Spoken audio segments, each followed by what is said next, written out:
OK, alors ma petite introduction pour mes autres enseignements sur ma chaîne YouTube. Alors, encore une autre fois, nous sommes avec l'école de la mission Éveil au Kinshasa, à Kinshasa, le Congo, et avec l'entreprise missionnaire. Et aujourd'hui, ça va être partie 3. La dernière partie concernant la prière, la vie de prière, c'est partie 3. Alors, c'est la dernière partie sur la prière. Ensuite, nous allons commencer sur autre sujet. D'après vous, vous me donnez les sujets et je vais me préparer pour les sujets. Alors, c'est comme ça on avait un peu discuté un peu avec Jean, avec Pasteur Jean. Alors, tout marche bien ici, tout marche bien. OK. Alors, ici, j'avais marqué avec les notes le Nouveau Testament. OK? Nous sommes dans le Nouveau Testament. Nous ne sommes pas dans l'Ancien Testament. Nous sommes dans le Nouveau Testament. OK? Alors, le Nouveau Testament conçoit la prière comme une relation de dialogue avec Dieu. Avec Dieu. Plutôt qu'une rituel religieuse. Il n'y a pas de religion avec Dieu. Dieu n'est pas intéressé avec la religion. C'est une relation. Une relation. Dieu voulait avoir une relation avec Adam et Ève. Il veut avoir une relation avec nous. Parce que nous sommes ses enfants. OK? Moi, j'ai pas d'enfants. Mais je sais, entre les pères, une mère, un père et les enfants, il doit avoir une bonne relation. Une famille. Et c'est ça. Le christianisme, la nouvelle création, le corps du Christ, l'Église, c'est une famille. C'est la famille de Dieu. C'est la famille de Dieu. Alors, dans une famille, il doit y avoir une relation. Des bonnes relations. Des relations émotionnelles. Des relations basées sur la parole. Basées sur la parole. Dieu nous a donné sa parole. Pourquoi? Pourquoi Dieu nous a donné sa parole? Sa parole n'a pas changé depuis 2000 ans. Elle n'a pas changé. Dieu n'a pas changé. C'est nous qui doit changer. C'est nous qui doit s'aligner avec la parole de Dieu. OK? La parole ne change pas. Il a privilégié l'authenticité à la performance, exhorte à la persévérance dans la foi et encourage et présenter à Dieu toutes ses demandes, ses actions de grâce et ses besoins avec l'assurance qu'il entend et répond. Ça, c'est toutes des choses que j'ai déjà touchées sur. OK? Alors, je me répète un peu, parce que c'est la dernière partie, et ensuite, nous allons embarquer dans la nouvelle des versets concernant la prière encore. Ici, j'ai marqué, parmi les enseignements clés, l'authenticité. L'authenticité avec Dieu et entre nous. Nous sommes frères et sœurs. Vous, vous êtes en Afrique. Moi, je suis en Amérique du Nord. OK? Moi, je suis blanc. Je suis un blanc. Vous, vous êtes un moins blanc. Mais si nous sommes tous nés de nouveau, nous faisons toute partie de la famille de Dieu. Nous sommes frères et sœurs en Christ. OK? Ma mère, elle avait 96 ans. C'était ma sœur en Christ, parce qu'elle était née de nouveau. J'appelais ma mère toujours ma sœur. Sœur Yvonne. Mais c'était ma maman. Mais c'était ma sœur en Christ. Elle est au ciel aujourd'hui et je vais la revoir. Fermez ça le bruit. Arrêtez. Jésus a condamné les prières hypocrites. OK? Il a condamné les prières hypocrites des pharisiens, destinés à impressionner autrui. Eux, ils voulaient impressionner les autres. Non, il ne faut pas impressionner personne avec la prière. Et à exhorter les croyants à prier en privé. Ah, c'est ça que j'ai dit. La vie de prière commence à la maison. Ça commence à la maison entre toi et Dieu, ton Père, Jésus, le Saint-Esprit.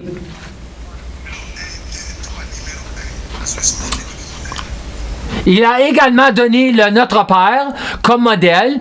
Notre Père qui est aux cieux. OK, c'est un modèle. Mais nous avons déjà regardé autres prières dans Éphésiens, Colossiens, Philippiens. Nous allons regarder autres prières aujourd'hui. Mettant l'accent sur le respect, la dépendance et le pardon. All right? Persévérance et foi. Numéro 2. Persévérance et la foi. J'ai déjà passé sur cela. Je me répète. Les croyants sont encouragés à prier avec persévérance.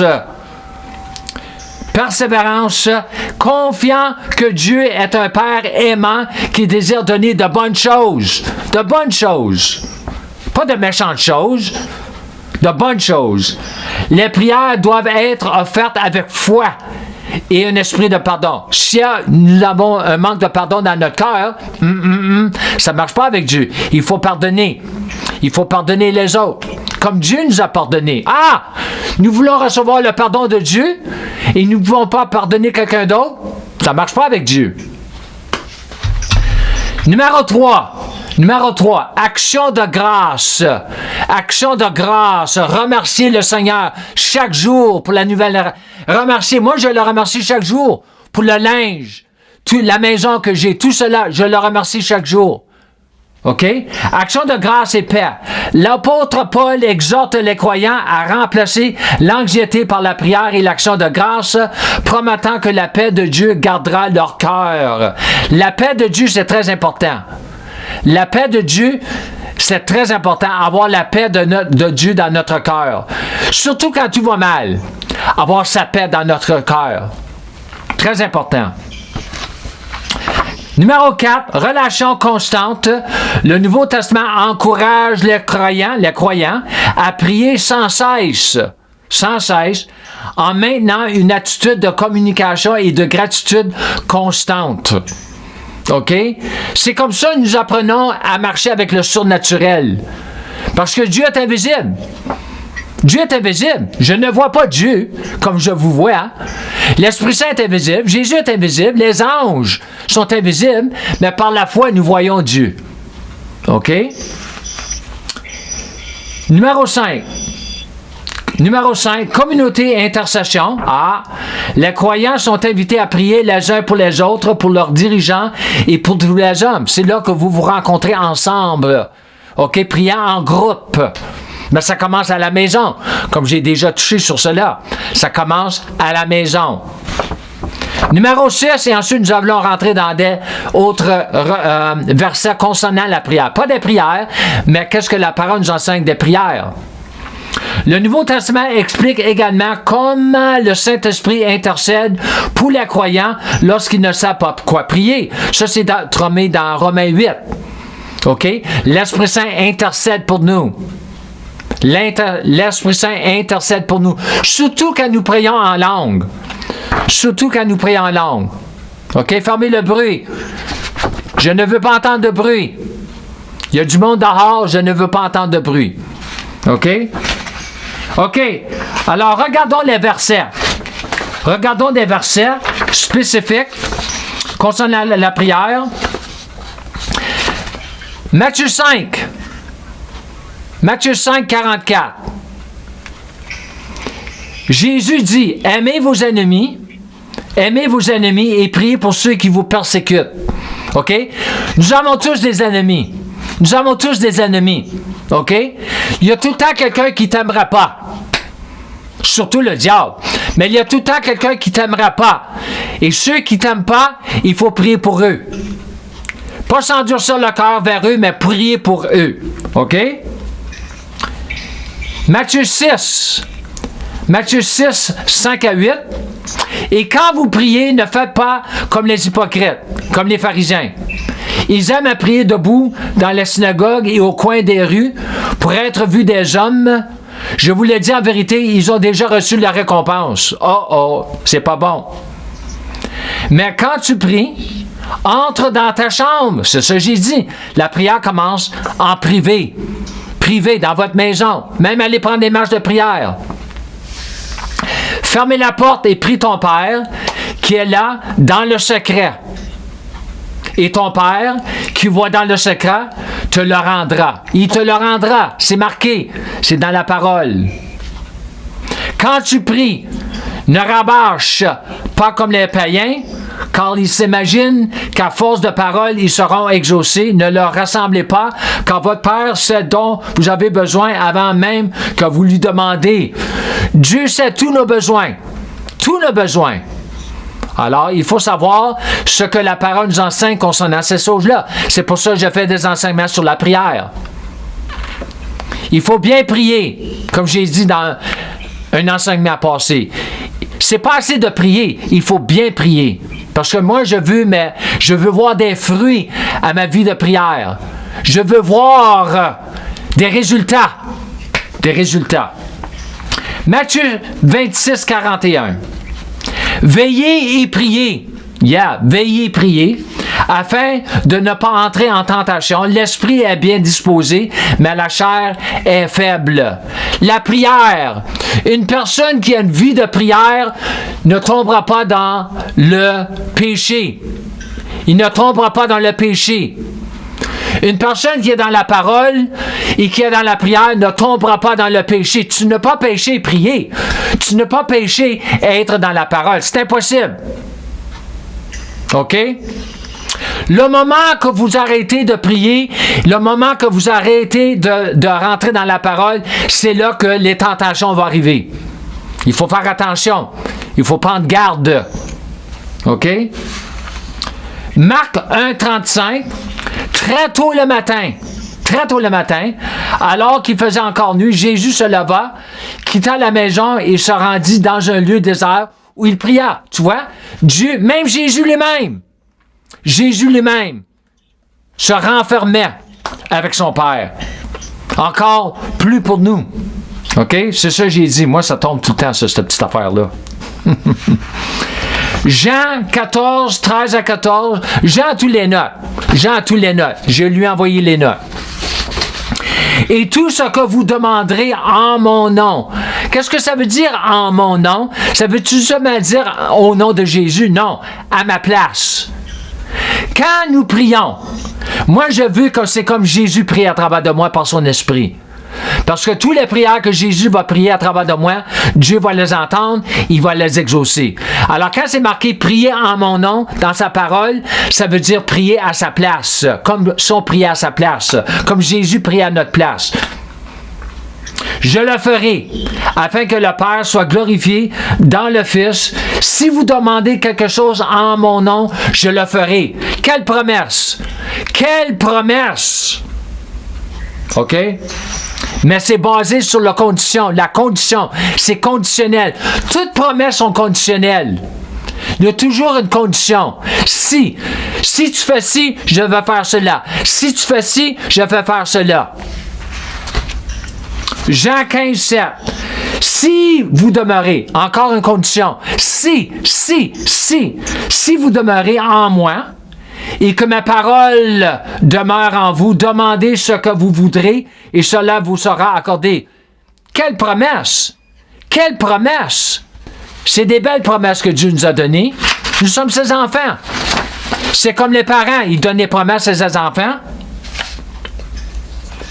OK. Avançons.